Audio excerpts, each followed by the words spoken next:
Welcome back to another episode of Do Business, Do Life. We have the one and only Michelle Short with us here today. Welcome to the show, Michelle. Thank you for having me, Brad. Well, I've done an episode with your partners there at SHP. I think it was the very first Triad member spotlight, episode 4, with the 3 guys there, Derek, Keith, and Matt. And as I was thinking through that episode, I'm like, well, it really wasn't the full story because we had the founding partners, the advisors, but we didn't actually have you, the one that really, because I knew them pre-Michelle and I knew them post-Michelle, and we really didn't have what I would say is one of the true keys that unlocked all the potential there at SHP Financial. And just for context, and anybody that wants to go back and listen to the prior episode, I highly encourage you to do that. Episode 4 was a great one, but it wasn't the full story.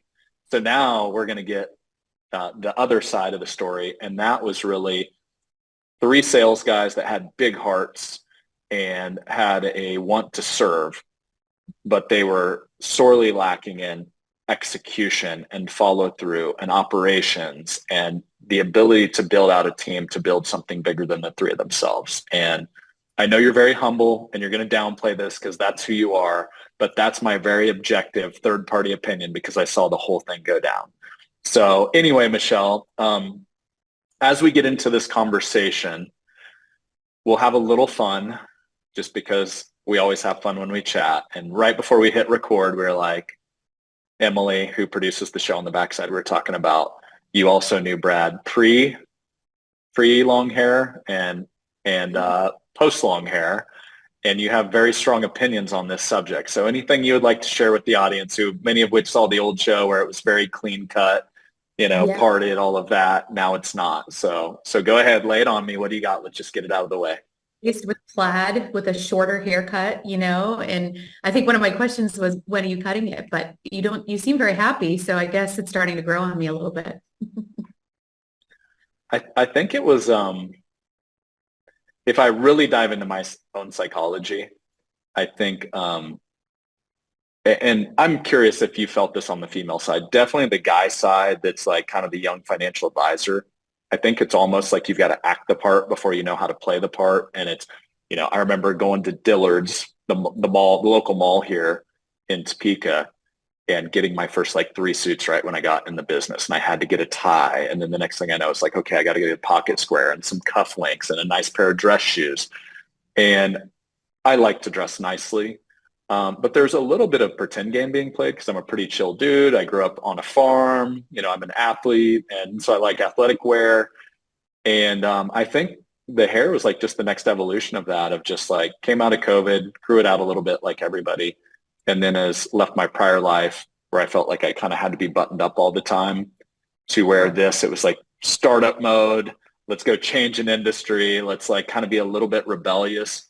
And the hair just kind of fit that season of my life. And who knows how it'll all play out if I keep it long the rest of my life or not. You've got a cool vibe. You've got a cool vibe, and the way you share your vibe, it just seems to take it down from the corporate America to more of a chill vibe. And that's kind of the ambiance you give off, and I love it.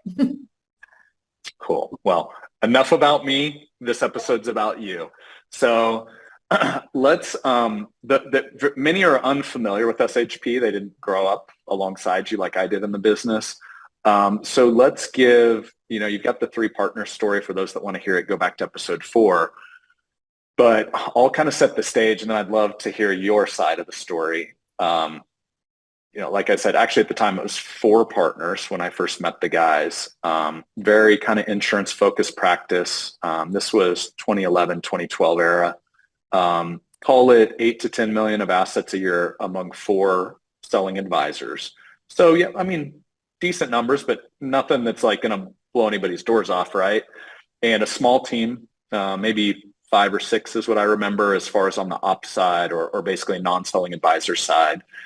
And there was an inflection point for them. I remember the conversation where they just realized, hey, we've got to get somebody to kind of own the thinking and the responsibility of operations. They did really the same thing on marketing. So we coach a lot on 3 businesses within a business: marketing, sales, ops. Enter Michelle Short. And no other framing than that, other you were coming into let's say a little bit of chaos or a lot of chaos. So let's hear your side of that story and how that all played out. Yeah, sure. Thanks, Brad. So years ago, before my prior life, I entered a workplace that was very corporate, starting off as an executive assistant and really wanting more for myself in my career. This is pre-marriage, pre-babies, we're working hard, 14-hour days, just grinding.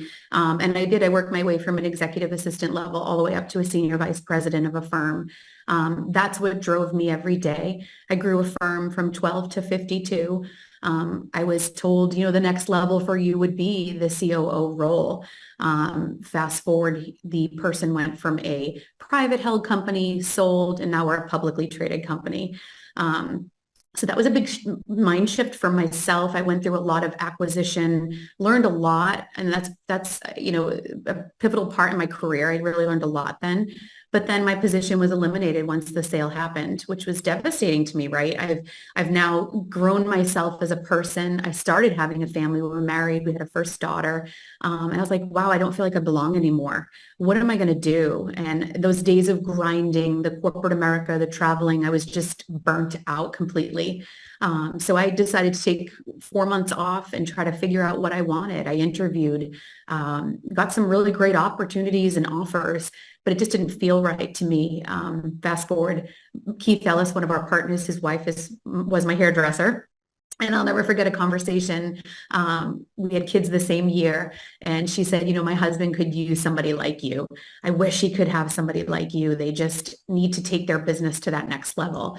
And that was intriguing to me because I had spent the last 10 years of my life building a company, and I know that I can do it. So I was like, well, if you want to, connect us, that would be great. So we met. I had an interview with Matthew Peck, one of our founders here, and I really didn't even understand what the role was. I kind of knew that they wanted to grow it, but I don't think they knew what they wanted to grow and where they wanted to be. I could just see that they needed my help. So the rest was history. I was started. I still joke with them to this day. My offer letter, my compensation package, I did not even fully understand it at all. Now I do, but it was just like a funny moment in time because we do look back and laugh on it. But yeah, when I started, there were probably like 6 or 7 employees. And I always say this, but they were like running the roost, right? They were like coming and going as they pleased. None of them had a job description, a compensation plan. No one even knew their position within the firm, really. They would disappear for days. And I'm like, well, are they coming back? It's just Derek, Keith, and Matt were just grinding and producing, but they didn't have a handle on the actual business. So that's where, they're great leaders and sales producers, but they weren't good at management. So that's where I had the opportunity to kind of come in. God bless Maura. That's all I can say. I owe her my life. She's still looking for her. Keith's wife, for those that don't know her. She still wants her recruiting fee, Yeah, so SHP's headhunter at the time was Keith's wife. That's cool. So very, very common. Growing up in this space, you see a lot of hard charging, great salespeople that are financial advisors that when it comes to, it's kind of like the marketing feeds the flow into the office, which most great salespeople are pretty decent marketers, right? You can put them in front of a room and they can say something that convinces people to come into the office. They come into the office, they start to have some success there converting. Where things start to fall apart is, oh, wait, we actually have to deliver on the stuff we said we're going to do, right? Hence operations. And let's even dive in a little deeper. And what I've always loved about you all, which by the way, I didn't give the back end of this story. So if you haven't listened to episode 4, fast forward. So you came to the firm in 2014, correct? Right. That was your first year. Right. So about a couple years after I met the guys originally at that kind of 8 to 10 million mark. And fast forward, and we'll unpack this as we go. Last year, north of 250 million of total assets, or as I like to say, $250 million because it sounds better.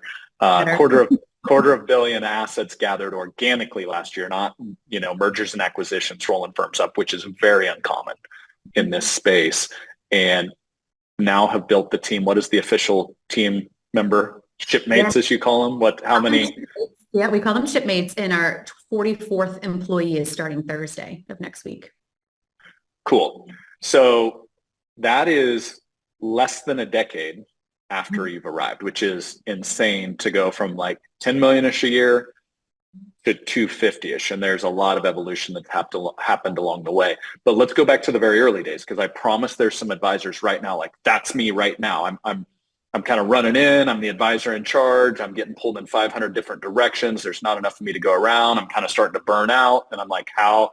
I've heard advisors say, I don't want to grow. In fact, that was part of your old story. At one point, it was like, we're actually going to decrease our goal next year because we are tired of redlining out and missing family dinners and all of that. So let's go to like, Michelle walks in the office the first day. Tell us some real life, unfiltered stories. Like, what was the experience? What were you walking into? Yeah. So I walked into a room where there was 7 of us sitting in one room together, and Derek, Keith, and Matt were literally picking up the phone and answering the phones. So that was appalling to me. I'm like, what are you doing? So they were literally picking up the phone. They might disguise their voice and say, I'm sorry, Derek's not in right now. It's a client, but it was just like, whoa, we got to get you guys off the phones. They're preparing for their own meetings, right? So they're setting up their conference room themselves. It was like, no, you need to have that done for you. It was the bills, they're scanning in bills to be paid. It's like, no, you don't need to be doing that. We had I remember asking the question one day, like, hey, do you guys get client referrals? And they were like, no, what's that? I'm like, wow, we get it. That's an opportunity. So there were just so many, like, I don't want to say red flags, but just opportunity for change. So yeah, I mean, they were just, we have 3 office locations, and they would literally take a meeting north of Boston. With traffic here, it would take an hour and a half to get down back here to this headquarter office, our flagship office in Plymouth, Massachusetts. And then they some days might go back up to Woburn. So they were on the road all day long, just grinding. And they were, by traveling so much, they weren't able to take as many meetings, right? Because they're just driving.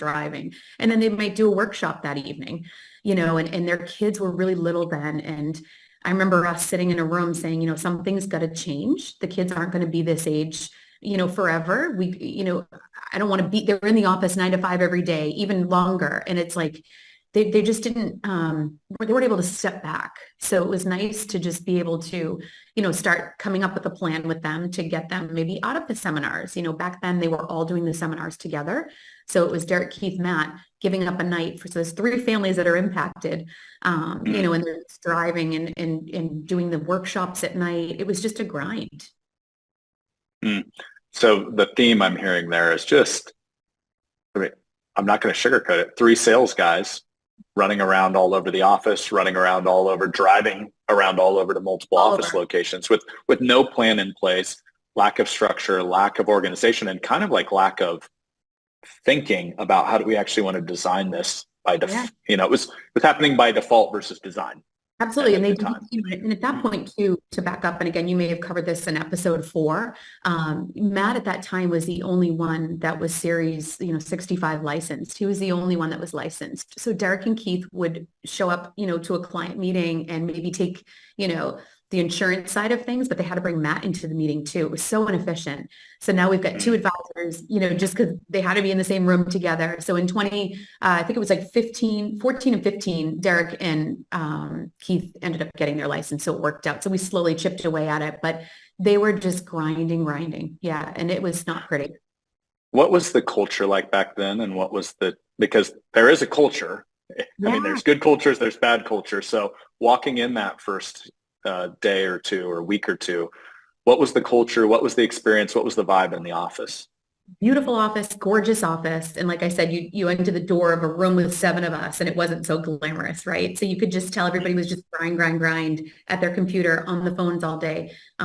They had some camaraderie because with a small firm, you can have that. However, I can tell you, I felt like everybody there, with the exception of one, she was their very first employee. She's wonderful, but the others were just there to collect a paycheck. They didn't really care that Derek, Keith, Matt were driving all over the place. They didn't care about the piece of paperwork that they were processing. They didn't care if, they didn't come in or took an hour and a half lunch, or, they just took advantage, I felt like.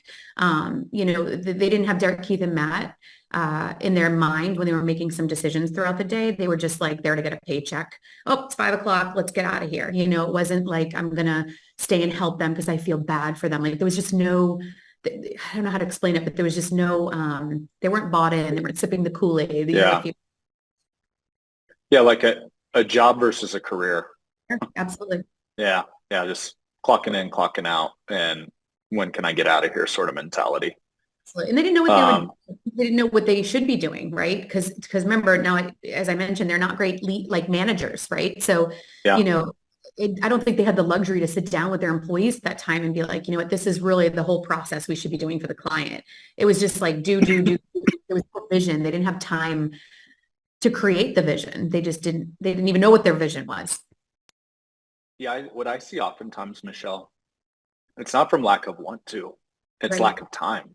There wasn't enough of them to go around. Like when you're manufacturing appointments and sitting with appointments all day, show me on the calendar where there's time to like, hey, let's really pour into and train a new business person. And very common problem, which is why you need to hire somebody. And maybe this is a good time. I heard you say on a podcast, I think it was your all's podcast, SHP has your own podcast. And the guys brought you on and you said a phrase that just struck me. You said, I see my client is our team. And there was like those early days you're just sharing. I promise you, Derek, Keith, and Matt, they didn't even if they would have thought that, they didn't have the time to execute on it. Right. No. So share that, because I saw a massive shift once you got there, and it took time. It wasn't like an instantaneous thing. I saw the culture start to go from, let's just say, neutral to negative is where it kind of was when you were there, when you first got there, to all of a sudden, it was like, wait, there was some pride. There was some, no, we're part of SHP. Like now, like even the words you use, shipmates, you're not saying employees or team, you're like shipmates, because SHP, obviously it's a play on the name of your company, but you're creating that culture, drinking the Kool-Aid per se. So give me how you started to steer the boat in a different direction. Yeah, it was more like, we would have meetings very early on, and it was very hard. I'd sit down with a whiteboard with Derek, Keith, Matt, and I'm like, hey, tell me what you want to be. You guys tracking numbers. They weren't tracking numbers. You have a CRM. What are you using it for?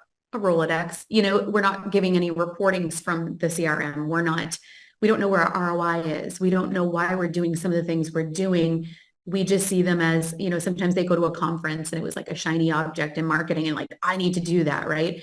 So they'd come back and be like, hey, Michelle, let's implement this. And I didn't understand the why, how, or who, we were going to do this with. So, very early on, Brad, based from you, I mean, you were allowing me to attend certain conferences that was just a mind-blowing experience for me because I got to see it hands-on.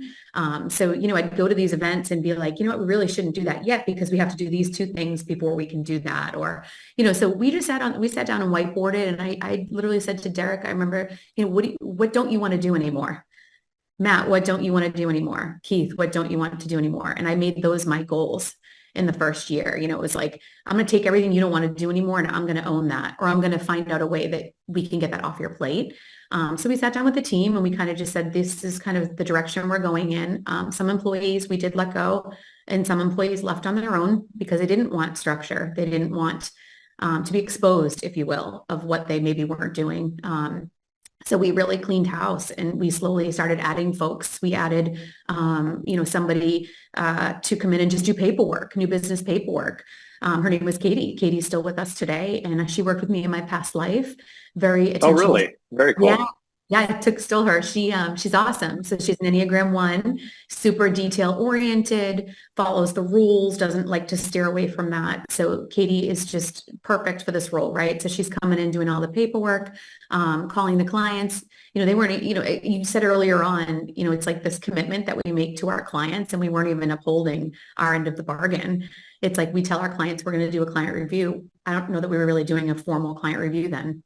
We tell our clients we're going to deliver this particular plan, and I don't think we did the best job that we could. So it's like slowly adding in the right team members to do what we say we're going to do was very important to us. And they felt nervous about that. It's this commitment you make to your client. Maybe that's why we didn't get any referrals, and I don't know, but it was something that needed to change. So Katie came in He came in for sure. And then we had Dave come in and he was just like a catch-all, not licensed, just a service guy. So like there was a limitation to what he could do, but he could certainly help us, service our annuity contracts. He could call on clients to see if they needed anything. He could execute beneficiary changes, help Katie if needed. So those were like the two first new hires. And then we didn't have anybody qualifying leads. I actually did that role at that time. We had a marketing director at that time too. So she and I would take turns and I would literally call and qualify folks. And I am an Enneagram 2. I love to chat. The gift of gab is just there for me, and I love talking to people, but I feel very uncomfortable asking them like, hey, what's your asset level, So I was not a good fit for that role, but I did it because we had to. I was mailing out packets in between appointments. So I think the third hire we made was Tasha on our team, and she came in at a part-time position because we didn't know if we could afford it. We didn't know what the capability would be with her, So she came in part-time, worked remote, and she would just help call on leads. She had that background recruiting for doctors' offices, so she would come in and just talk to folks and just see if it's a good fit for SHP. So that's when we started really qualifying some of our leads. And then from there, we added Joe Anderson, who's one of our producing advisors. So at that point, Derek, Keith, and Matt were like, you know what, maybe I shouldn't drive from this office to that office. What if we had somebody else to help us there, And then Joe came in and they did some training with Joe. They're very good at training, obviously a producer. And then I worked closely with the others that I just mentioned. So that's kind of how the evolution started. And then we can keep talking, of course. Yeah. So a lot there. I want to go back. So were the three guys, when you first got there, were they doing all their own paperwork, all their applications? Everything. Wow. I didn't even realize that. Printing, I must have been a poor coach. Michelle, I must have been a poor coach to them in the early days. That's my bad. Sorry for that. Yeah. That was well, so there's a lot you hit on right there, but so just going back and taking what you hit. So marketing, sales, ops, you actually made a hire in every single one of those worlds, right? So Katie comes in, takes the paperwork off their plate. And to me, that's kind of like the front end of ops. Like client has committed. So now you're starting to engage there. And that's like, to me, that's the window into the operations side, the app. So marketing we called before, sales during, ops after. So that's right in that during and after phase. Then you've got Tasha that comes in, appointment setter, qualifier. What's the title? You've got a sexier title for that position now. What's it called now? Tasha's title right now is the Director of Business Development.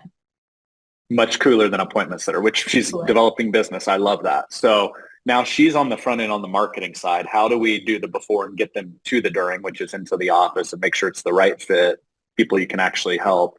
And then you've got Joe that's now coming in to expand on the sales division so that the guy, basically they can be more efficient with their time and stack a calendar versus have an hour and a half, 2 hours of windshield time that could be appointment time. And as Tasha's now qualifying these folks, maybe they don't meet our threshold. And now Joe's taking those appointments, which is a perfect way for him to train and level up. Yeah, exactly. Yes. So yeah, go ahead.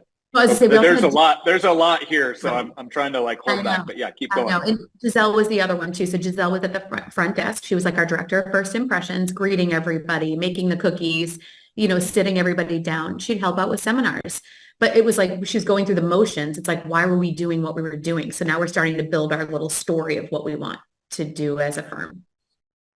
So I want to just share an exercise you reminded me of that might help a lot of advisors out there that feel like they're kind of the advisor in charge, running all over the place like a wild person, like the three partners were when you got there.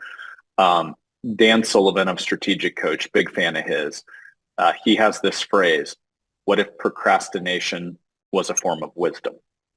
And think about all the stuff we put off. If you put it off, it's probably something most likely you don't enjoy. We call it drudge zone activities here. And my guess is Keith, Derek, and Matt weren't just like, oh, we love all of this paperwork once a client signs. Is that fair? That was on the board. Were there paperwork anymore? Yes. Yeah. Were there stacks of paperwork when you got there? Because that's pretty common. I got to try to find a picture, but yes, there was stacks of paperwork, and it was somewhat alphabetized, but that's about it. Yeah. So what you did, you took Katie, an Enneagram 1 that loves structure, that loves like, if I do A, B, C, it's done, move on next. Mm-hmm. Which is actually a desire zone activity. And so this is one of those things. It's crazy because everybody's, as we say around here, your differences are your strengths. And so you took something that was a drudgery zone activity for the three guys that was somebody like Katie enjoys structure, and at the end of every day, she's like, I got stuff done today, right? And now you took a drudgery zone activity that was actually keeping you all from fulfilling promises and put somebody in that spot that can crush that, own it, high attention to detail. And basically you just repeated that playbook. What's the stuff you don't want to do? Let's find somebody, either me or who can we bring into the firm to now expand and build out these three different divisions. That was really what's crazy is that was the early days. Now we're at 44 and you've just continued to build out and expand. So did any of that, are there any other inflection points? Because I kind of want to go back to the sales side here in a second. That's the sales guy in me. But any other, as you were building out the ops, like let's say you're speaking to Derek, Keith, and Matt when you got there, because that's some advisors listening in, like, I would do this, I would do this, I would do this to get out of this kind of red line behavior. Yeah, and they were like, go for it. We don't know what you're talking about, but go for it. We need that. We want it. We want to do it. Drudgery zone, perfect word. They didn't want to do that. You know, one of the other items, plan for my client anymore. It's taking too much time. They're sitting at the computer just typing away. So then that's when we hired Nick Nelson. You know, it was like, Nick's going to be our power planner. You know, fast forward, he's been with us probably 7 or 8 years now. He's now the vice president of advisory solutions. So we'll talk a little bit about the internal client, but we're giving him a career path too. And that's something that took off their drudgery zone, you know, back in the day. Yeah, no, that's exactly right. So just to expand on the sales side, because this is another, actually, let's fast forward now. I think this was 2016. And correct me if I'm on the wrong year, but you guys really quickly when you got there, there were like two, like if I'm just like speaking to advisors, do these two things and it will change your world. Number one, they found Michelle, who at the time you were director of ops, high attention to detail, and you were like, let's build this thing out and let you guys just build relationships, which is what you're good at and which maximizes revenue to the firm so we can hire more people down the road. So they hired you, they empowered you, and I know that took a little while. Any tips on building trust? Because I know there was some trust time that it took before they just said, hey, here the reins go, Michelle. Anything other than time and delivering? You know, I get that question all the time, Brad, you know, with folks across the country that are like, how do I earn their trust? How do I get there? So yes, I think, you know, when I looked back at it, they were like, okay, it sounds good. You've done it in the past, but I want to see it, right? I want to make sure it gets done. I think it was easier for me because in the past, they were used to handing off tasks to people and they weren't getting done. So the trust was never there. So for me, I earned trust quicker because I actually got the task done, you know, whatever the task would be. Keith is an Enneagram 9.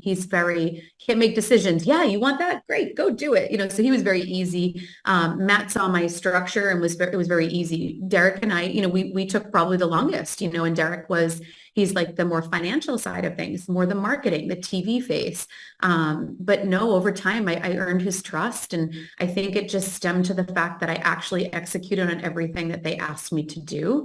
And I did it in a timely fashion. I asked great questions. I asked for deadlines. I was very much, you know, they weren't used to that. They were like, it will just get done whenever, you know. It was like, well, is this a Q1 initiative, Q2, Q3, maybe punt it to next year? And I think they liked that organization of it because they hadn't thought about their business in that way. Yeah. So real quick, because we've said Enneagram about 17 times, I love it. And you throw numbers around. If this is the first episode you're listening into and you don't know what that is, go back and search Ian Cron, C-R-O-N. We'll put it in the show notes. Just scroll down the show notes and you will get the Enneagram at a high level from the master, the guy that wrote the book on it. So, and speaking of Enneagrams, and I've found this to be very true, an Enneagram 1, often called the perfectionist, is a very high attention to detail person. That the joke Ian Cron says is they're the person that if you load the dishwasher at home, they come back by and like, oh, you really messed this up, and they resort it, right? Because they have a set system that they prefer. So it only makes sense. I've seen Enneagram 1s oftentimes have the hardest time delegating because if somebody does something a different way than they do, sometimes it's like, I'm not okay with that. And that's So Eric. how, That's Eric. So yeah, that makes total sense. And now, having gone through the exercise, if any of you have gone through that exercise, but it makes sense to me. And when I read about him, he can't help it. That's just the way he's wired. And now I respect that. And I feel more proud of myself because I overcame that with him. Um, yeah, really cool. So I love the deadlines. I'm gonna get into part two because everybody's like, well, Michelle was part one. What's part two? So we're gonna get to part two, and that was building out a very structured proprietary process, trademarked. Basically, you created instead of, I call it like productizing what you do for your clients, because a lot of people are like, oh, I do a financial plan, or I do this, or what do you actually deliver to your clients? Well, you guys took that, a financial plan, and you productized it and systematized it. So we'll go into that here in a second. But going back to just anything else before we go to that, on just the ops, empowering you, empowering a team, anything on that before we jump to the part two there. I would say that we were for the first time in SHP's history, we were actually hiring folks that wanted to be there, that we thought would be a good culture fit. Culture wasn't even a word that I think Derek, Keith, and Matt thought of. They just needed to get through the day, right? They needed somebody to just take the stuff off their desk and do it. So for the first time, we were thinking about the future. We were thinking about who is going to be with us long term. If we take it to this level, who is going to join us for that ride? So I think that's when the culture really started. We joke about the Kool-Aid, but it's more about hiring the right people that want a future with SHP. Is there, because you said this earlier, nobody had a job description when you got there. No. So it's like how do you have a culture if I don't even know what I'm supposed to do on a daily basis, right? So you kind of took a couple steps backwards before you took a step forward. And so did you kind of go in and do some cleanup there and say, okay, here's like kind of the very beginnings of an org chart. Here's the job descriptions that go along with it. And kind of, I'm guessing that's when a few left and then a few stayed and then you filled the gaps in. You got it. And that's exactly why a lot of them left, because they didn't like that structure. A lot of them were reporting to the partners, and the partners are like, yeah, because they're so busy, right? But now they may have to report to me. And a lot of people didn't like that because they knew they were going to have somebody watching over them and making sure that they were hitting their goals. So they had no job description. So we implemented job descriptions. I did a roles and responsibilities exercise where I went through the whole firm and identified every role or everything that goes into each role. From the lead comes in, we're entering them to the CRM, then we're qualifying them, and then we're sending out a packet. Then we're booking a phone call or a first appointment, then sending out another packet. We're greeting them. So we listed out every single thing that goes into a day for everything from marketing, operations, the sales side, the power planning, technology, you name it. And then I would color code, okay, who owns that? And I think that was enlightening for a lot of people because they're like, wow, now I'm seeing, okay, I own this, they own that, great. And it was neat to do that as we hired new people. So they were like, oh, okay, I know who does what, so these little exercises just went a long way. I don't think anyone understood their compensation package. Derek was under the mindset, oh, you're doing a great job. Here's like $1,000, a little bonus or something. Not just Derek, all of them, but Yeah. No, it's very common where the the advisor opens up his wallet. It's like, hey, here's a couple $100. Great job this week. That was, that's a lot of compensation models. There's your holiday card. There's some cash in it, but there was no rhyme or reason. And as you grow, that's just not sustainable because then they're expecting that every year. And the minute you go to change that, there's some agita with the employee. So coming up with compensation, packages for everybody. We never had employee benefits, so that was definitely hard for us to recruit some good talent. So that was my past life. So I quickly got a broker in and we got some employee benefits, a medical plan, a dental plan. We implemented a simple IRA at that time. Just little things, paid time off. I don't even think they really tracked it. So it was like, now we're going to start tracking it. It's almost like we inserted HR into the firm, and that did rub a lot of people the wrong way, but that was important for growth. We need structure. So that's where it kind of started. And then, we did a lot of whiteboarding with, I mentioned Nick and Joe, like this is the sales process, and we trademarked that. That's what you were kind of getting to. It's like, if we're going to do this, we're going to do it the right way, and we're going to document it. We're going to trademark it, and we're going to do what we're telling our clients that we're going to do. We're going to differentiate ourselves from Joe Schmo advisory firm down the street. We want to make ourselves different, and that's where it all started. The question I'll often ask, like, back to the benefits package and back to job descriptions. Yeah. Ask a founder, and if they answer this honestly, it tells you everything you need to know. Would you work for you? And it's like, when you look, like most top performers, it's like you want to work at a company that has at least some benefits or decent benefits, or at least like market average benefits. And when you look in financial services, there's so many out there that just flat out have like nothing, no benefits. And then they wonder why they can't attract great talent in. It's like, well, great talent is not going to work for a company with no benefits. I mean, that makes no logical sense. So I love that you identified that early on. One last question back to great talent, because that's one thing I've seen you are very gifted at. I feel like Michelle's like a filtering system that prospects come in, and then you're like, okay, yes, fit, skill set, culture, probably a few other things, or no, not going to be a good fit for the team. Are there other tips you would give, let's say COOs, ops sort of people, HR sort of people, of like, here are ways that I filter for great talent, and here's where I either say, yes, this one's a potential opportunity, or no, they're not? Are they questions? Are they thought processes? How do you do that? Yeah, absolutely. So I think too, having Derek, Keith, Matt, and they had a fourth partner, as you mentioned, they did all the recruiting at first, and then these folks are no longer there. So I think they quickly realized maybe we're not the best at selecting talent, or maybe we're not looking for the right traits in a candidate, right? So, for me, I've been in HR for over 20 something years. So I've always recruited. So I've learned a lot. And I think one thing for me is I use Indeed. There's nothing fancy about it. I just use Indeed. They have some pre-filtered quizzes or questionnaires that you can ask a candidate beforehand.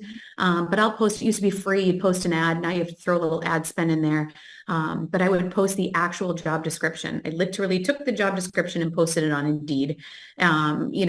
Just full disclosure, this is the role, this is where it is.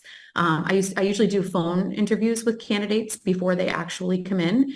So a candidate might send their resume over, I'll take a look at it, I'll go on social media, and I'll look at Facebook, LinkedIn, Instagram, and really check out the candidate and see if I can see anything, do I think they're going to be a good culture fit? I hate to say it, but even looks wise, are they going to fit in, with our culture here and my internal client?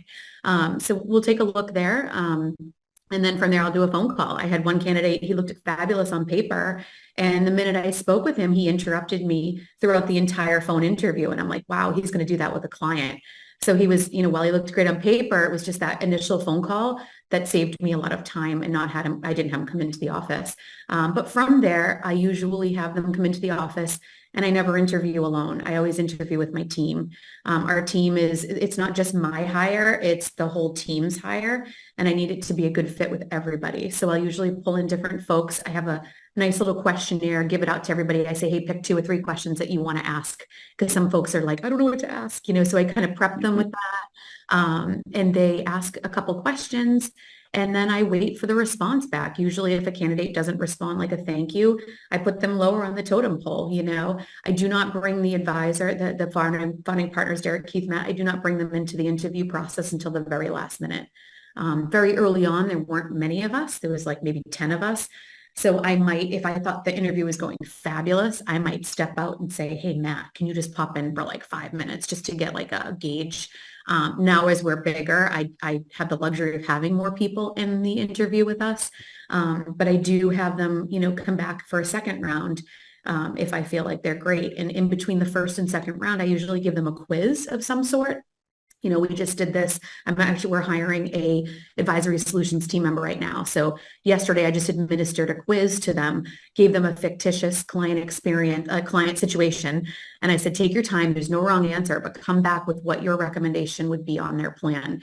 And I want to see how they write to me, how they address it to me. And I want to see what their thoughts are on it. So we do these little quizzes to them in between their interviews, just to kind of gauge if they'll be a good culture fit, et cetera. And then I usually have them back in, and then the rest is history. So.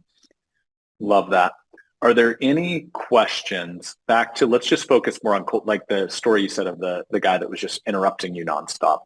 Some people, you look at skill set and you're like, wow, this was like a Harvard, MBA, like the knowledge is there, the skill set may be there on paper, but then the culture fit isn't there. Are there questions or specific things you do during the interview process to figure out, are they a culture fit or not? Yeah, I mean, a lot of times we ask, tell us about a situation that maybe was difficult for you in the firm, wherever you work now, and how did you overcome that? Tell us your leadership style. How do you like to connect with your leadership team or your boss? How do you like to be communicated with? We ask these questions. Mallory on our team, who's now our director of ops, she has a fun question. What do you like to do for fun? That's the very last question we ask every candidate. Because as we'll get to, we're doing business and doing life together, right? So it's like, how do we make sure that it's a good culture fit? And what do you like to do for fun? Some candidates freeze up and they feel like they can't share. And that, some just open their mouths and just start talking. So those are some questions we ask. Really cool. Okay. Thanks for sharing that. By the way, if you're listening in and don't grab like a number of those things, I can't say, and Michelle, you're so humble. You don't brag on yourself. If I look at the quality of human that SHP attracts, number one, skill set wise, because that's what it takes to follow through on the things you promise in finance, but just a fun, loving group of people. You guys love each other. It's really like, we just did our scale summit in Kansas City. We did some business, we did some life. But when I look around the room, you guys truly do have a vibe where you're like, you crush it on the business front, but you also have a good time when you're outside of business doing life. So, and then I also know like, your culture isn't perfect. Our culture isn't perfect. It's always like, there's always things you got to adjust and adapt. And when you have people, you have personnel issues that come up. But if I look at like the theme and the vibe, you guys always, when you walk into a room, the room lights up. It's like, oh, SHP's here. It's a fun group to hang out with. Thank you. So good job. Keep doing what you're doing is I guess what I'm trying to say there. And it was funny, very early on, Brad, to add to that, we were trying to come up with like my goals, and I'll never forget, they were like, just make everybody happy. And I was like, kind of laughing, like, that's really my goal, to hit a bonus target. But I really took that seriously. And I was like, you know what, we're going to make everybody happy here. And that's the fun part of the role. And any COO who's listening, like, that's the fun part of our job. It's so easy too. Well, back to you started as the director of ops, now the COO. When you said my client is the team, if the team does not enjoy being at work and doing what they do on a daily basis, like everybody's going to kind of hate going into the office. It's going to suck. Let's just be honest. So part of that is, how do I infuse happiness into the culture? And let's go there real quick. And then I want to get to the second part, which was the process around the proprietary process and how we kind of structured that, or you all did. What sort of activities, how do you all do life? What are the fun activities, more of the team facing stuff versus the client facing stuff?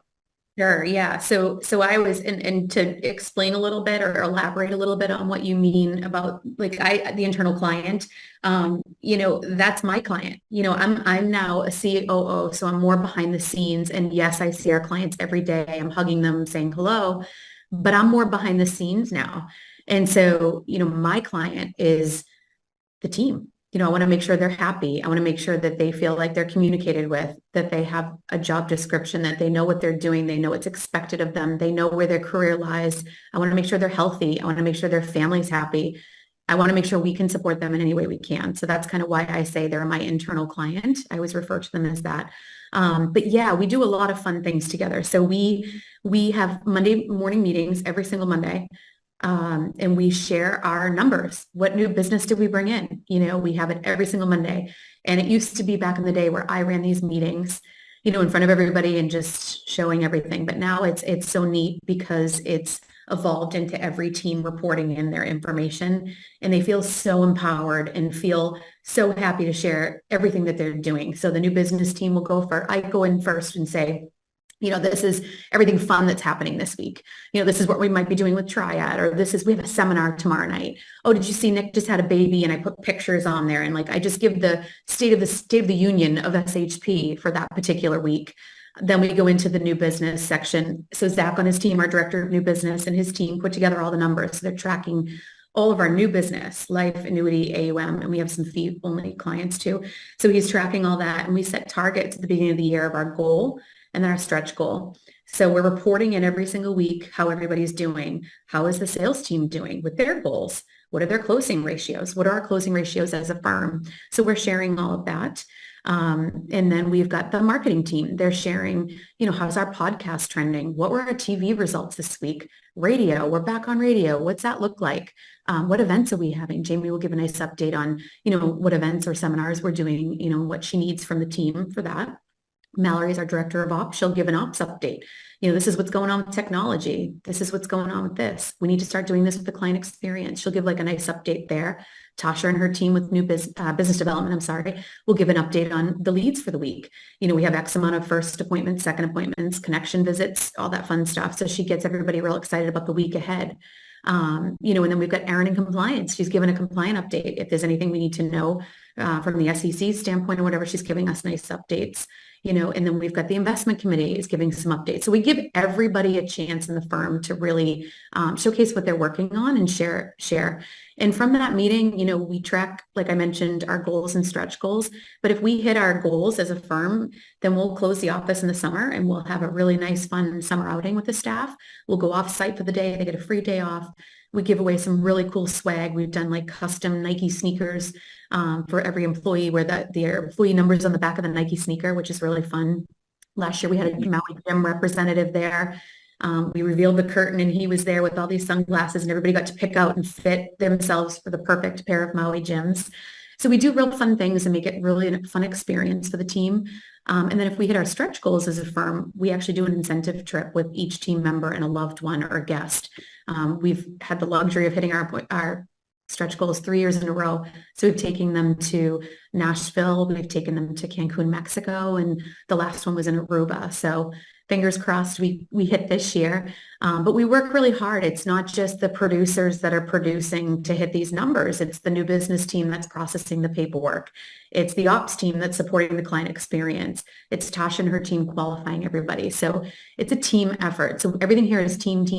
But, we have fun days here. We have like chili cook-offs, turkey tosses, holiday strolls. We do a lot of charity. Turkey toss. Turkey toss. This must be a Northeast thing. You guys are in the backyard of the Pilgrims, so this must be a Pilgrim thing. Did Matt come up with that one? That was all me. And this is I think our 9th year doing it. So we have some repeat winners. But yes, we back up, throw a turkey, and Hail Mary it across the lawn. And So hold up. Now I'm curious because I'm not familiar with this in Kansas. So you take like a frozen turkey that you would cook for Thanksgiving? Yes, but we don't do it frozen anymore because some people have gotten injured from the frozen. So we do like a thawed turkey, and we stand in 2 rows across from each other and just like do a toss. And then we take a step back, and then we do a toss. And then we take a step back and we keep stepping back until it's quite a distance. And so the frozen turkey became a workman's comp issue. Yeah. So now you toss a odd turkey. So it's a partner activity. It's not like just chuck a turkey as far as you can do. Team activity. Yeah, exactly. It's a shipmate activity. Nice. Yeah. And nice. Yeah, thank you for enlightening me. I was unfamiliar with this. It's fun. And the turkey costs what, $20, so it's just something you can do. We implement all these like fun and expensive things, that we've just done. We do a lot of charity work in the community. So we do have charity teams where we get out, they get the day off, we get to go to lunch after, and we do a lot of fun charity activity to help out the community. We do like a Thanksgiving Day parade where we participate and walk along the Santa float, and our team gets to do that. So we do a lot in the community. But we do, we celebrate everybody's birthdays. We celebrate everybody's anniversaries. This afternoon, Sam on our team is getting married. We have a manly bridal shower for him, this afternoon. And we celebrate every single happening in everybody's life here. So we do a lot of fun together.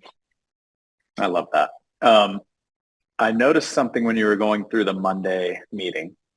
I didn't hear a lot of Derek, Keith, and Matt get up on the pulpit.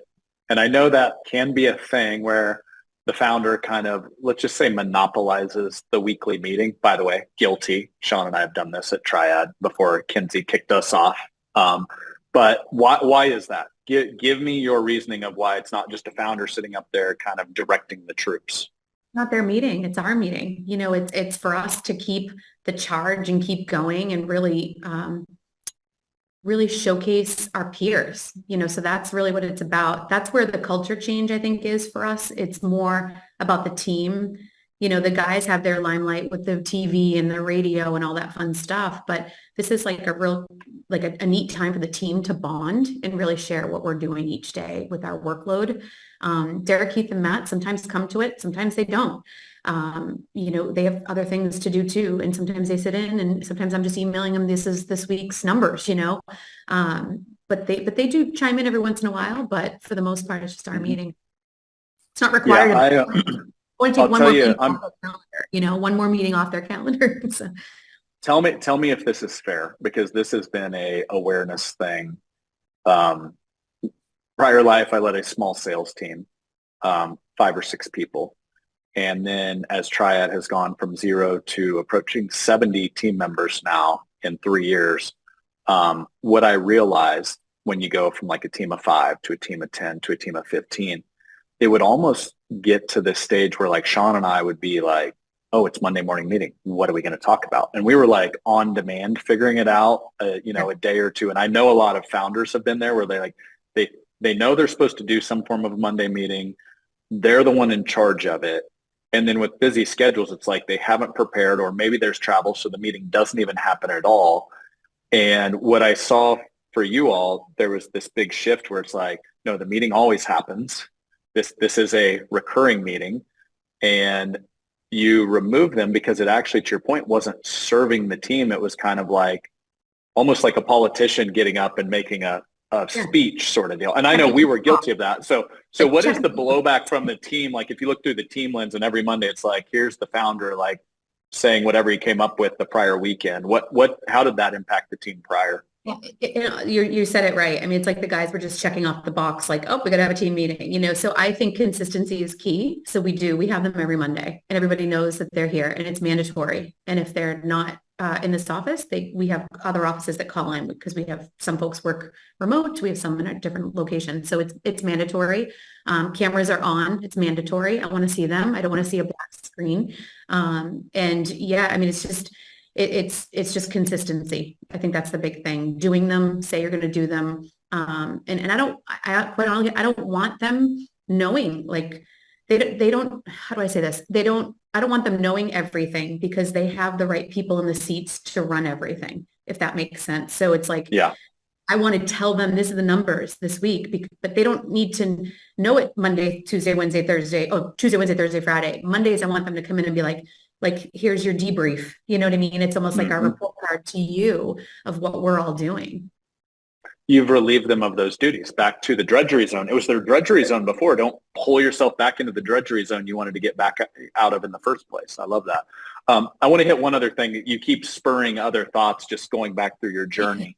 It kind of goes, and it kind of bleeds into this Monday morning meeting concept. So when you first arrived on the scene, you were coming into 3 partners. One partner oftentimes can create enough chaos on their own, but then you got 3 personalities, sometimes running 3 different directions.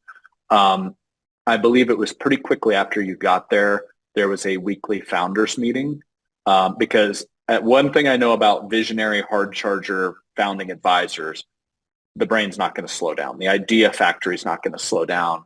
And so sometimes it's this organizing the chaos, or like riding a bucking bull sort of concept. And you very quickly, and I think this is also how you built trust, created a system to where the ideas could still be shared, documented, but organized and executed on. So can you share how you did that? Sure. Yeah. So we call it a leadership meeting. We have it every single Monday. Like I mentioned before, it's consistency, right? So it's having the team meeting, and then right afterwards we have leadership. They may grab a lunch, come on in. We try to not use our cell phones, put that down. And I literally pull up my email box, and I have a folder that's called, there's nothing crazy to this. I want to keep it stupid simple, right? So it's a folder called leadership. And during the week, I've given permission to Derek, Keith, Matt, like, send me any thoughts you have. So they send me, Derek, yesterday, there's a new TV spot. We should look at this for leadership. And I just drag the email into that folder. I used to prepare agendas and all that stuff, but by the time that Monday came around, sometimes it wasn't a shiny object anymore, so I didn't want to waste the time. So to value my time, I literally just pull it and drop it in there. And then Mondays, I pull up my email box, pull up that leadership folder and we go through one by one. Derek, what are your thoughts on this? And then we have the conversation, make a decision. Matt, what's your thoughts on this conversation? We may take vote. You know, the Mondays are for the Monday meetings are for making decisions. We talk about, you know, I come with my agenda, which is like personnel updates. Every week I'm giving them the what's going on behind the scenes that they don't know about. I'm giving them the anniversaries that are coming up. Hey guys, it's almost bonus time. I'm going to send you my calculation, or maybe I'll bring the calculation to that meeting and we're approving bonuses. Year end, we do comp increases, that type of thing. Marketing spends. Jamie might sit with me and say, hey, I think we should do these 3 events. What do you think? And then I need to get approval from them to do it, or if I need to, or whatever it might be. So those are the decisions we're really making. Meetings we're making decisions in, if you will. And usually I'll come with some stats for them. You know, this is maybe what's pending. This is what's pending with each source. You know, we just kind of go through like the life of SHP in a week. We do it every Monday. Love that. By the way, borrowed that idea from you. So thank you. Sean and I, the early phases of Triad, it was absolute, just not enough of us to go around, chaos, like we need internet, we need printers, we need computers, like all this stuff we'd never dealt with before as business owners. Yeah. And people, we need some people to actually do stuff around here. And we do that. We talk about that in that meeting. That's what we talk about. And, you know, I may pull in team members to that meeting. They may have a spotlight that week in leadership if they have something they want to talk it over, or there's something pressing that we really need to come in. I'll be like, hey, you know, Mel, come on in for 20 minutes. And she carves out 20 minutes of that meeting and we just focus on Mel or whatever. I do that quite a bit. Yeah. Well, so here's advice Sean and I got, because, and I know you've dealt with this. And by the way, if you're an advisor or a partner advisor and there's friction or chaos among partners, congratulations, you're normal. Happens in every single partnership. It's like marriage. It's like, oh, nobody has a perfect marriage. No, they have a marriage they've worked on to grow and continue to live together and be happily married, right? So on that front, I love one thing I guess I'll finish my tip. Michelle hit it. This is a mandatory, happens every week meeting to where the partners come together and communicate.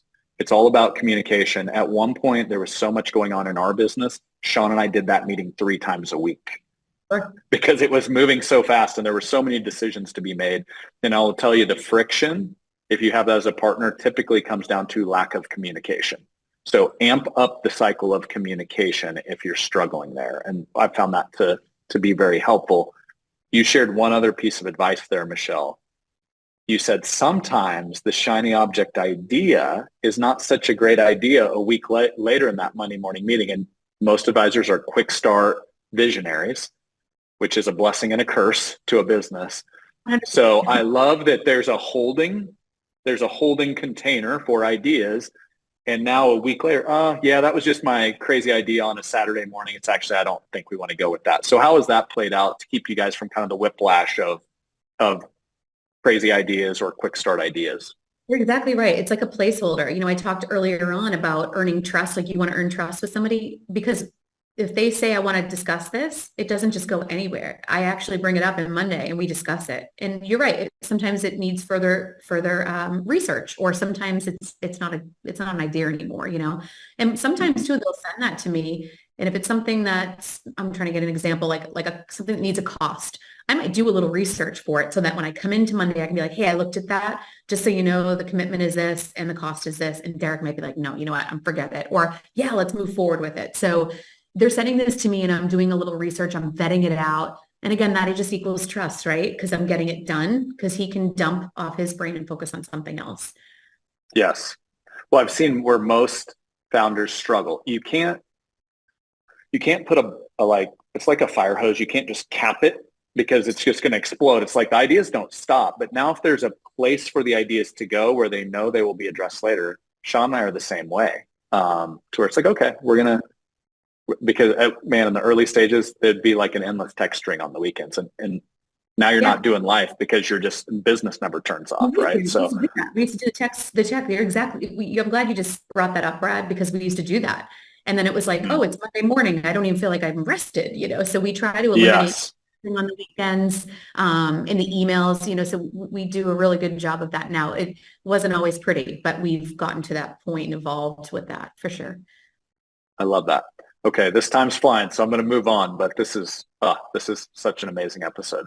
By the way, if you're an advisor listening to this and you want to get somebody to help execute the ideas and organize the ideas, if you have a director of ops or somebody you think can be a director of ops or a COO, share this episode right now. I promise, like I've seen this play out inside of SHP. This is game-changing stuff Michelle's talking about. Okay, so let's go to a time in, I believe it was 2016. So this is now going into part 2 that we talked about like a half hour ago. Sure. So around 2016, I believe the number you all hit. So you're around pre-Michelle, around 10 to 12 million with the 4 guys kind of running around selling stuff. You get there in 2014 and start to build some structure and make some hires to build out the marketing, the sales, the ops divisions. I believe it might have been the year 2015 going into 2016, where I think you all had just hit about 60 million of total assets gathered as a firm. And I remember doing a goal setting conversation, and it was, well, we hit 60, but we think we're going to shoot for 50 this year. And permission to get like brutally real right here with you, because I believe also part of that was the 3 guys that were selling with Joe. Was Joe Anderson there yet? Your first guy? Yeah. So he had just kind of come on the scene. Got it. But there wasn't a lot of service teams. So the guys were still like, it was actually the more you sold, the more service you created on the back end. And they're like, we're drowning a little bit. We're doing a lot of seminars. We're missing family dinners. Kids were a little older, missing some sports, all that sort of stuff. And it was like, no thanks, cry uncle. We'll just make sure we're going to take a step backwards because we don't want to sacrifice the do life side. And I believe I want to go to your part in this story. I think it wasn't too long after that, you're a talented individual on a team. And I believe obviously there was a headhunter or somebody. And at one point, you're kind of like, hey guys, I need to know if this is like a long-term thing. And I'm just curious because I found great talent on a team. You need growth. You need to be going somewhere. And I'm just curious, I've never asked you this before, so now's the time on a podcast. Okay. I hope it's okay. But it was kind of like the 3 founders were like, well, we were at 60, we're going to go to 50 because it's just not worth working that hard again this year. And I don't think it was too long after that conversation, you kind of sat the guys down and said, hey, is this going to be my long-term place or do I need to start exploring other options? So whatever you want to share open in the public domain, I would just love to hear your thoughts there. Yeah. And I remember your face during this conversation too, when we said, no, we're just going to keep our goal down. Yeah.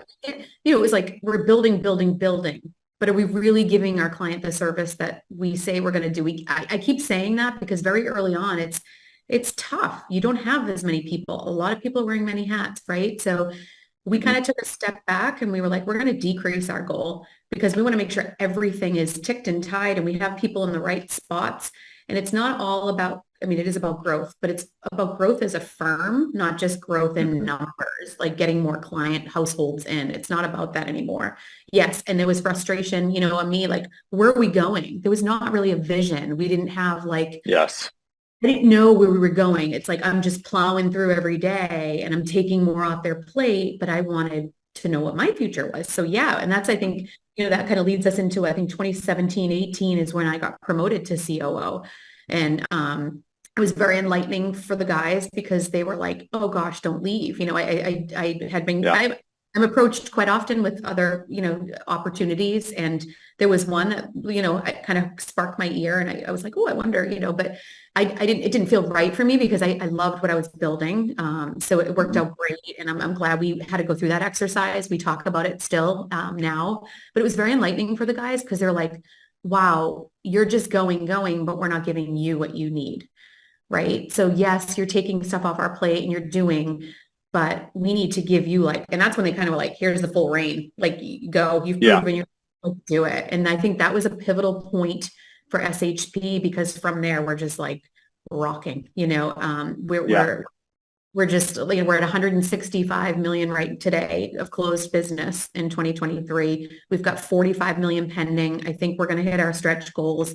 You know, I'm hopeful, right? So it's like, you know, from there, it was just like, okay, we're going to go. We're going to go on steroids and we're just going to run this and rock it. So I hope that answered your Yeah. question. No, I appreciate you, and I probably should have checked before we hit record, but I remember, I think it was Derek called me kind of like in a little bit of a panic.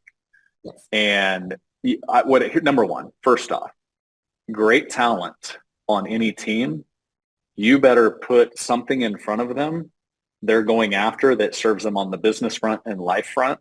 Because at the end of the day, we show up to work. You said it earlier, like, you know, you were having a young family, and I know that's something I love about you and Greg and your girls is like, that's really important to you. And Right. so if it gets to a point where it's like, well, this isn't serving where I need to go on the life front to support that, then great talent's going to leave or listen to other offers. And I love the integrity of you where you just sat the guys down and just had a real conversation and were like, hey, what's the plan here? And Yeah. Derek called me. He's like, hey, dude, and I remember the advice I gave him. I'm like, do not lose Michelle.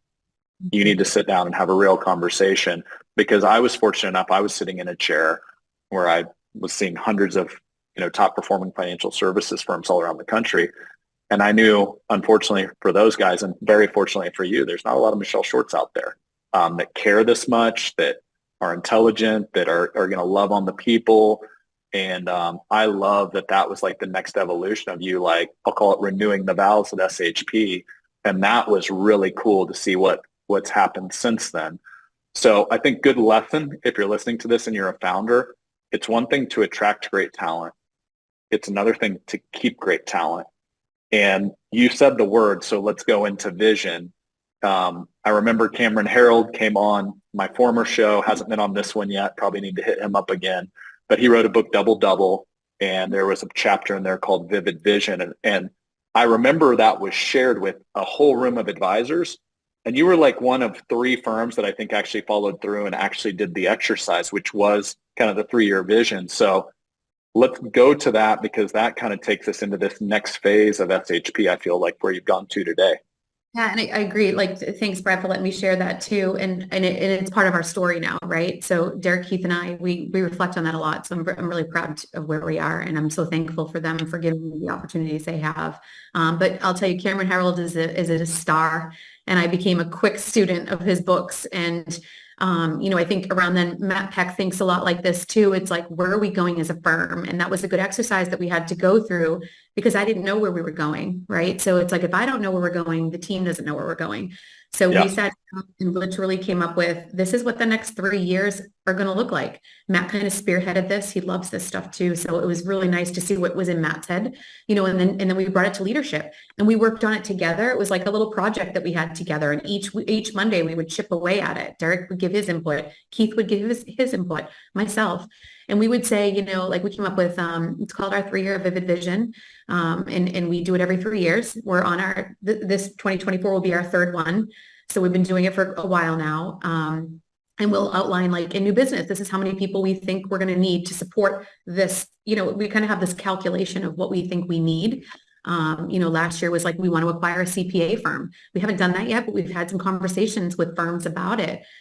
We talked about hitting $1 billion of assets under management. We thought it was super hard to get to, and we just hit that milestone, which is pretty exciting. I know.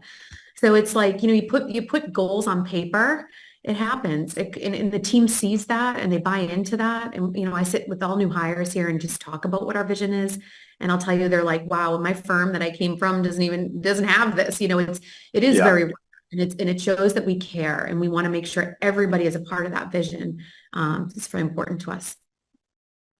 Language creates, as we say. And I think one of the biggest gaps for most founders is actually a lot of them have some form of a vision or where they want to go up here. The problem is it's just up here and the team can't buy into it. And Right. to your point, know where the team's going.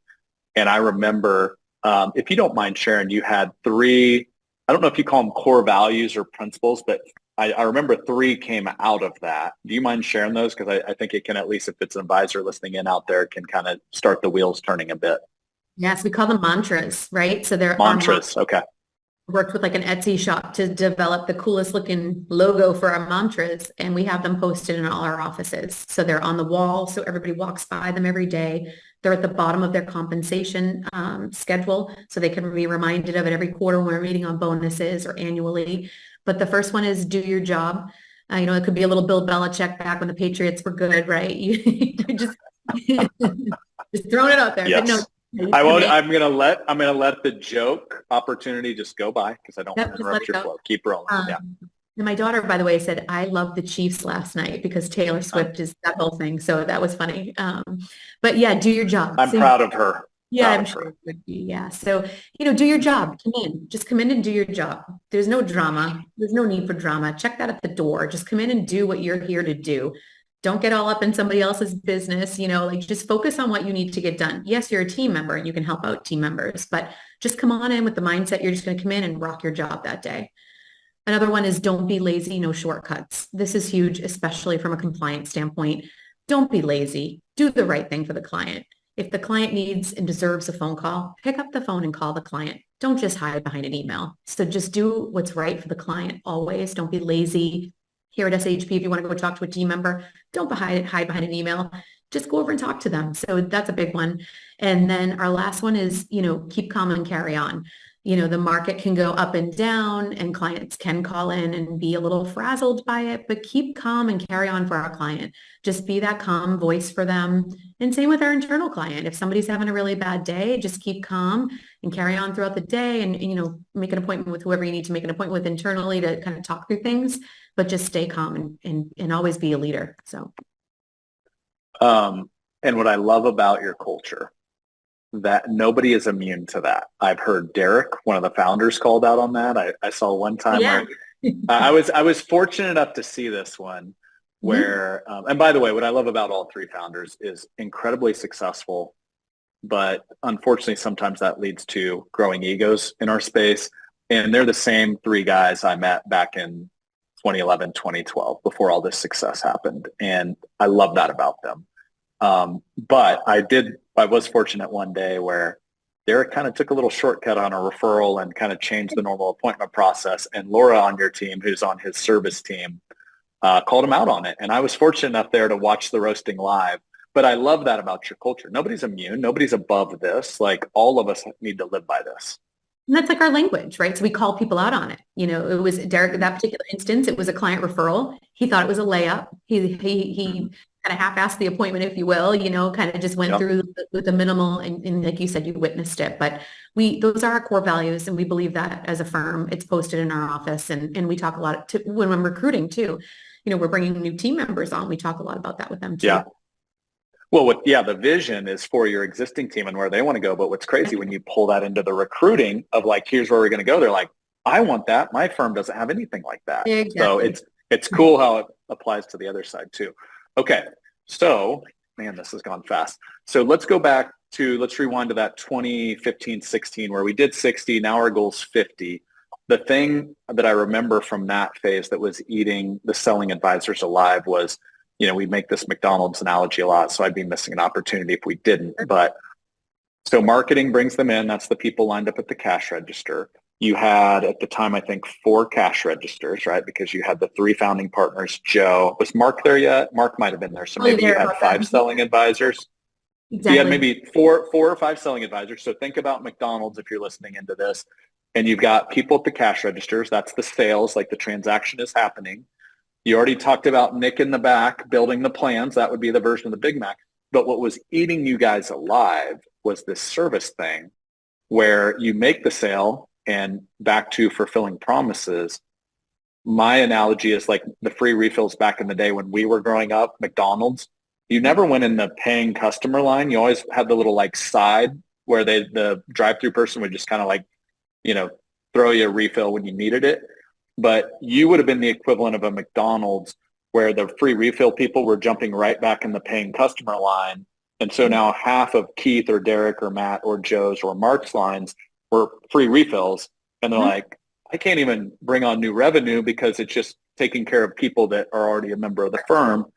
This led to the service build out and really structuring this proprietary plan, your version of the Big Mac, and also how do we not only onboard a new client, first appointment, second appointment, third appointment, but the cadence of service and reviews and strategy sessions afterwards. So really big idea concept. Just, I'd love to hear it from the ops side. How did you start to fix that problem for all of your advisors that were driving revenue in? Yeah, that's a great question. So you have the advisor team. So we used to call them service advisors, but no one really likes that term service. And quite frankly, you're doing more than just servicing, right? So we now call it advisory solution. So if you hear us saying that, it means the same thing, but in a blown up way. So we would have paraplanners, and then we'd have a service team. So we were separate, and we just weren't keeping up with it. So then we're like, what if we cross-trained everybody and they were all just an advisory solutions team member where they did the para planning and the service work? How cool would that be? So we implemented that, and that person, would be on a team. So now we've broken it up, like Derek has needs. This is his team. Keith has needs, team. Matt, team. The other producing advisors that are non-founders, once their book hits about 80 million, we'll give them a team. So now they have a team. And then with the next threshold, we'll give them another team member, right? So Derek doesn't go into a meeting now without his team lead. And then, there's a team behind him to support it. So they're in meetings with everybody. They're doing the recap emails in the meetings for them. They're following through with any deliverables that come up in the meeting. And if it's like a certain client level in our firm, they'll own that relationship going forward. So that team lead has taken that relationship off Derek's plate so that Derek can go produce and bring somebody else on. So it wasn't a sustainable model because we didn't have enough Derek to go around. I'm picking on Derek, but we didn't have enough of the advisor to go around. So we needed a team underneath them. It took us a couple of years to build that out. It's hard, and cross training is hard, and it's a lot to learn. We're still not perfect with it, but we have carved out a nice team for each group, and we call everybody has their own distribution emails, just like an own email box. So it's Team Derek at shpne.com. So whenever a client is emailed, it's from that Team Derek email. So that way, when the client reaches back, it's not on Derek that has to respond to that client. The team picks up that email and responds back to them. So that way the team's building that trust and camaraderie with the client, and it's not always on Derek's shoulders. So that's kind of what we've built now. And that, that's just a goal we set for each other a couple of years ago, and we're perfecting it each day. Well, you hit another thing there too. And we've covered pieces of this. I think this was episode 2 with Sean and I. We call it the Triad advisor model, which was a lot based on some of the learnings we got from SHP and other firms. But you really broke the advisor. So most firms, an advisor does all of that. They do the selling, they do the servicing, they do the planning. Right. And you really took those 3 and broke it into 3 separate, more specialized roles. And now, we were just talking about this Tom Jacobs episode. We're just referencing a bunch of past episodes, but it's cool because you poured into a lot of firms here. He had a rule that he borrowed from you all, never do another appointment alone, because you go back to the stuff that is drudgery zone. A lot of great relationship selling advisors, they actually don't really like the follow-up and aren't very good at it. So now there's all these gaps that get missed from the notes. So you're like, well, just bring the service advisor that's actually going to be the one following through and let them do the recap. And now it's all about relationship building, asking questions while it's all getting documented. And then you do another thing that's very that we coach on a lot at Triad, which is a recap email. Which is it a 24-hour rule in your firm? What's your 24 hours? Absolutely. And usually people just want to check it off the list. They do it right away, which is speed equals trust, right? So it works. Yes. Yeah. So imagine this, you come in as a prospect. There's not one advisor, but 2. We take a team-based approach. And now within 24 hours, often within hours, there's a very detailed recap in that prospect's inbox that is now like, oh my gosh, this is like a whole nother level. They actually heard me. They documented it. Professionalism, whole nother level. And also back to your planning team, that's like the McDonald's order that goes to the planning team so they can start to prepare the order, right? So it's so cool to see how that's evolved. We coach on that a lot, the Triad advisor model. If you hear this, you're like, hey, I want to go back and dive in a little deeper, check out episode 2.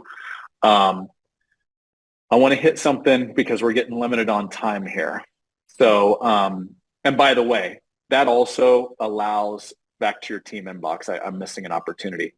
Now your advisors can actually take a break, go on vacation. If if every single email, which back in the day went to Derek or Keith or Matt, Oh, yes. now the moment they come back from vacation, they either like ignored emails the whole time and they've got 2 weeks of emails, or they're on vacation with their iPhone answering emails. Exactly. How has that been a game changer, not just for the advisors, but the team with some of these team-based systems so people can actually unplug and do life every once in a while? It's so, and you said it earlier, it's like that, we were texting all weekend. It's like, there's none of that on the weekend. You can take a deep breath. These guys, they do a lot of coaching. Their kids are in a lot of sports. They're able to be there for their children, and we're able to do what we do best. And we're in the plans all day. So we're in the nitty gritty. So who better to talk to than the team, right? We had a conversation recently coming off the summer break. And the guys took probably the most time off they've taken since I've been here, and it's been about 10 years. And I was so proud of them.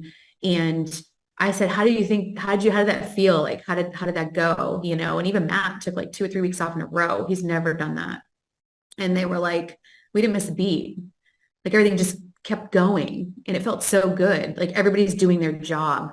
And that to me is like my review, like I know that I'm doing my job because the team, we're all pulling our weight, and that just is like the best thing I could hear, so it does work if you have your team involved from the get-go.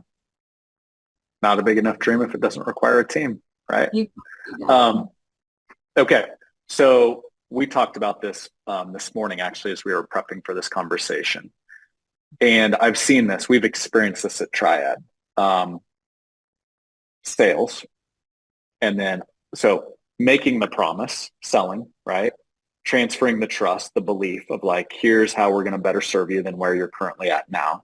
And then ops, which is following through on those promises. And one of the biggest disconnects I see in finance, whether it's our world, the world of, insurance brokerage or RIAs, or your world where it's the retail and retiree, oftentimes there's this gap of what gets sold versus the people that actually have to follow through, the ops, and honestly, sometimes how they get treated by maybe not so nice people.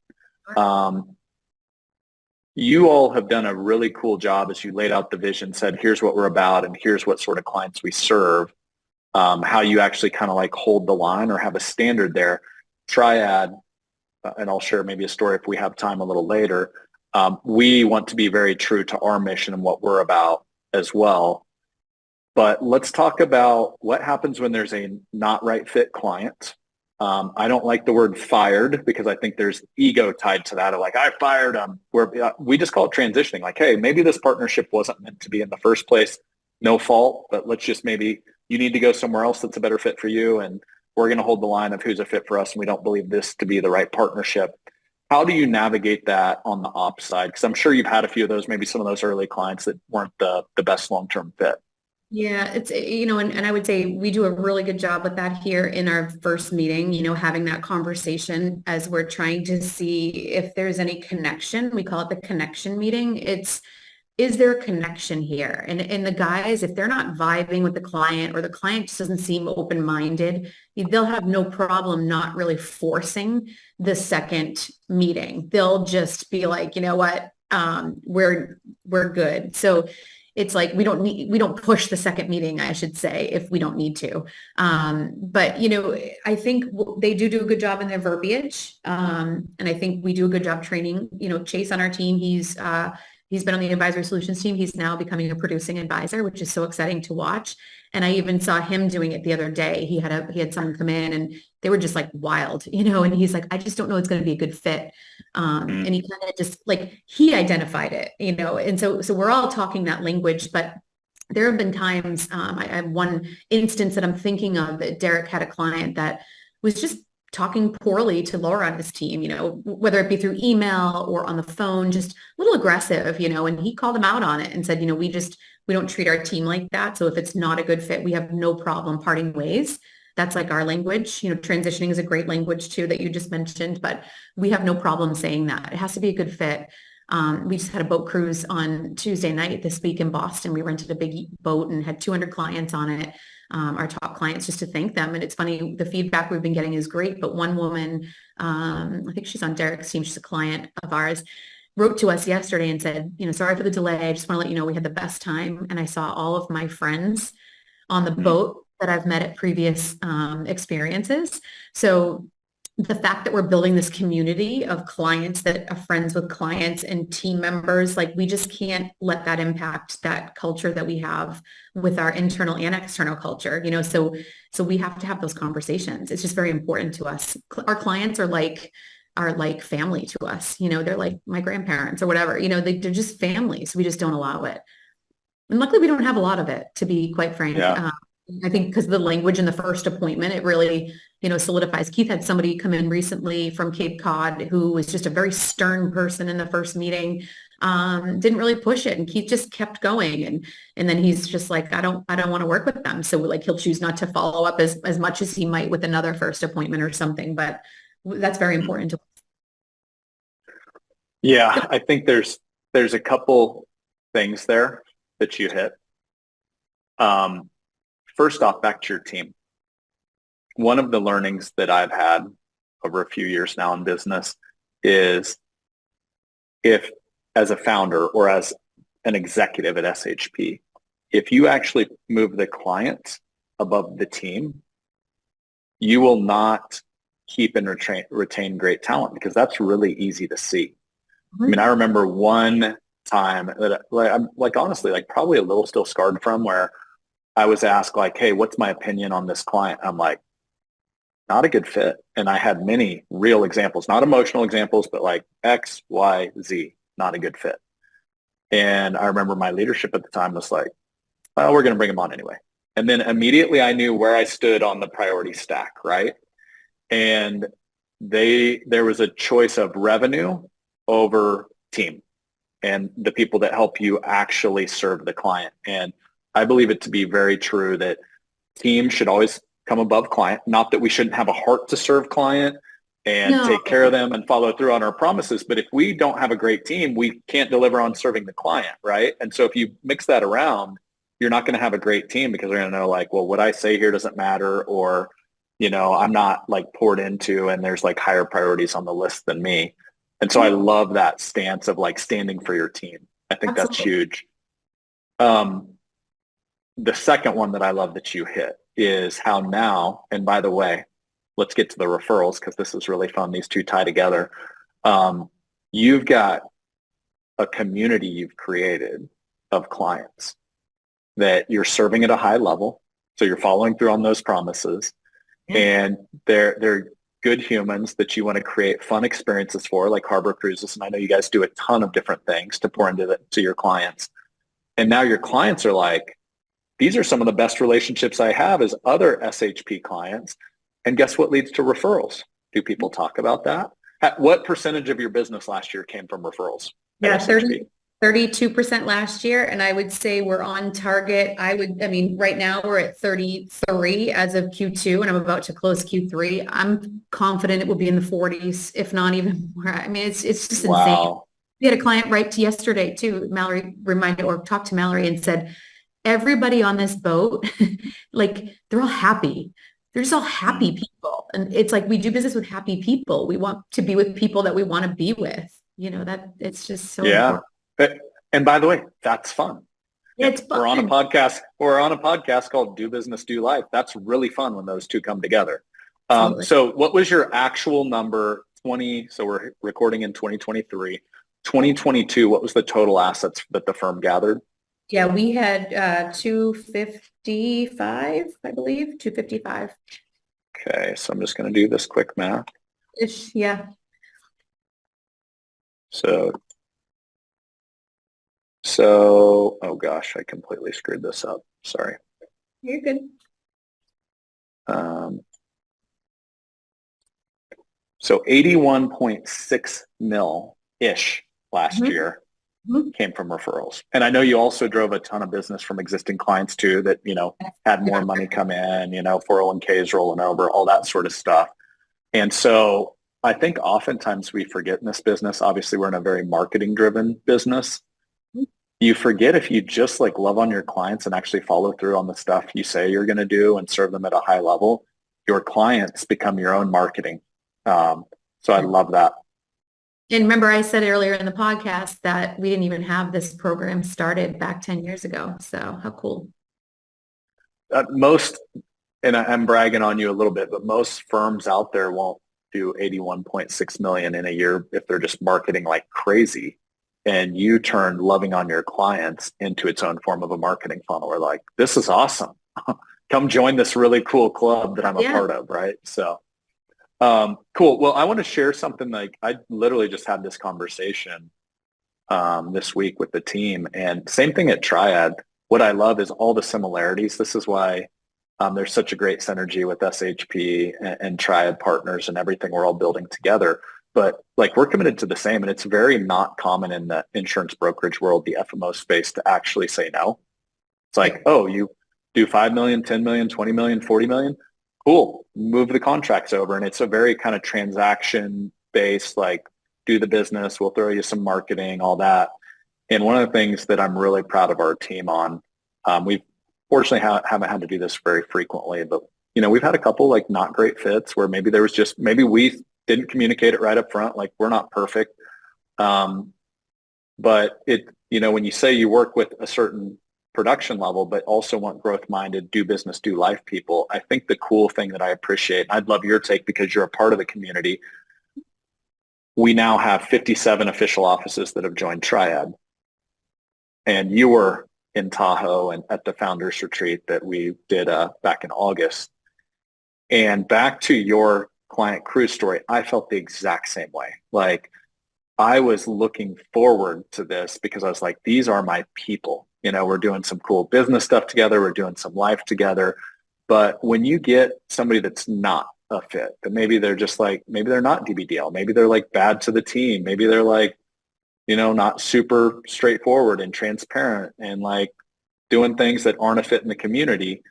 What I've come to realize is it's not just about that individual and transitioning them out because you want to curate and stay hold to what this community is about. It's actually about those members that are great members and making sure you stay true and like keep the community what you said it was in the first place. So what are your thoughts on that because I know you've experienced a few different financial services things over the years, and some people in the room, you're like, I love this person. Some people are like, oh, I wouldn't invite them over to my house and have them around my kids, right? So what are your thoughts? I'd love to just hear your take on that. Yeah, and it's true internally too. This is the year of uncomfortable conversations. We made that commitment. Like you guys asked what our champagne moment is, this time next year, what is it going to be? It's uncomfortable conversations. And we've had to let go of some team members that weren't a great culture fit, this year. But you're totally right. You said it best when you're in a community like what you've built at Triad and you're looking around the room. It's like, I want my kids to be around these people. And I have two daughters, when you have the girls, you're like, mommy's going on another business trip. They're like, have fun. That's what they say to me now. It wasn't always like that because they know the people that I'm around and they're happy people. And it's like, they're not upset with mommy leaving to go to another business trip anymore because they know what I'm doing to, in the community and that type of thing. So I don't know if that's what you were looking for, Brad, but it's super important to me and family, just to be around like-minded folks. It's just powerful. And it makes me want to level up as a leader too, to be around people like that. Yeah. Well, and the cool thing, because back to mom, dad's going to be gone. Like I've made that sacrifice. You've made that sacrifice over the years. And part of Triad was like, well, maybe let's not always make that sacrifice. So we had more kids in Tahoe than we did adults. And by the way, we all survived. The hotel was standing when we left, right? Like we organized it. But one of my proudest moments since Triad has started, I know you're a huge Nico Moon fan, as I am now too, and he's been to a couple of our experiences, was seeing my daughter, your daughters, like jamming out to Nico Moon. For many of our founders' kids, that was like their kids' first concert experience. And so, it's like, how do you facilitate experiences that are both doing business and doing life and not make that sacrifice? Like you can actually integrate the two if done intentionally. And that's been really cool to see how that's been embraced because quite honestly, Sean and I were a little scared because that's uncharted territories in our space where it's like, wait, you're designing a business retreat where kids are welcome. Right. And because, it hasn't really happened, at least not in finance that I've seen. And so it's been really cool to see it play out. I don't know if you agree, but like I feel like it deepens the connection with people. Even if we've got Zooms and stuff, everyone's asking how my girls are. How is school? Oh my God, she got braces. How is she feeling? Like they know me as a human being. It's like we're here to work. We're here to, of course, hit goals, targets, but we're here to we're only on this planet for a certain period of time, right? So it's like Yeah. everything is family, and to have them be a part of my business is so important. And we try to do that with our team too, and doing SHP Family Day and little things like that Yeah. where our team's included. I know you guys do a lot of that too. Yeah. Well, and like my goal is to convince your husband to buy his first sports card. I'm almost there. He's on like the 1-inch line. It's going to be a Tom Brady card. I know that for a fact. So we just have to find the text right from one. Keith last night on that. Like, you want to go to a card show? Yes, I love it. Okay, well, I know we're a little over. Thank you for continuing the conversation. So we're dancing all over this. So I'm just going to ask officially. Would love to finish this conversation with what is Michelle's definition of doing business, doing life? Like I just talked about it. It's about incorporating, for me personally, it's about incorporating my family and my family's mindset into our business, like in being with people that are like-minded. It's just, that fulfills me as a person. Well, you're awesome at it. So the playbook that you just laid out, just keep running with it. I'm really excited about where SHP and everything continues to go for you all. And I just want to say thank you. I was so excited for this conversation. I woke up this morning, I was like, yes, I get to talk to Michelle. And by the way, this is a very not normal topic, because it's typically founders view, and we probably need to do more of these. I was joking before we went live. I'm like, Michelle, you're like the COO whisperer. You have minted. I've seen receptionists. I've seen, directors of marketing. And you are the most giving Enneagram 2 helper, to where you do it selflessly, sometimes to your own detriment, because you just say, yes, let me help, let me pour in. And I've seen so many firms across the country impacted by just your open sharing, giving, just your approach. And so I know a lot of them are probably going to listen to this episode and share some love, and you deserve all of it. So just super grateful to have been on this business journey alongside you. I've learned so much from you over the years, and thanks for carving out the time today to share everything that's in your playbook. So welcome. Thanks for having me, Brad. Till next time, Michelle. We'll see ya.